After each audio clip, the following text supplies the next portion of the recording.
Antananarivo City Guide izy ity vaovao izay natao amin'ny mpivadina mpizahatany mandalo tao Antananarivo. Izy ity moa Antananarivo City Guide atao ampahafantarana an'Antananarivo sy ny zavatra afaka atao eto Antananarivo. Natao izy ity mpamora ny fandalozany zareo eto dia ato anatin'ity no ahitan'zareo ny trano fatorana ohatra na ny fisakafoanana ny fetsika na ny fampirantiana misy eto Antananarivo. Ho an'ny vahiny, ho an'ny vahiny indrindra nanaovana izy ity moa izany dia ampahafantarana bebe kokoa an'ny Antananarivo sy ny Madagasikara.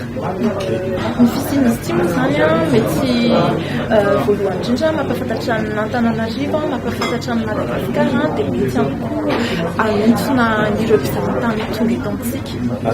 Nanangananay an'izy ity ahafahana mampahafantatra ny Antananarivo sy Madagasikara dia mba andehanan'ny olona aty amintsika mbola maro betsaka manko ireo toerana mbola tokony ampahafantarana ny toerana tsara eto Madagasikara. Ao anatin'ity boky ity mirakitra ny hôtel rehetrarehetra misy eto Antananarivo aloha dia manarak'izay fisakafoanana dia misy ihany koa ireo trano ahafahana mividy entana na ary malagasy izy izany na rehefa entana fotsiny dia misy ihany koa ny fandaharam-potoana ny fampiratiana ohatra no eto Antananarivo na ny hetsika misy eto izany.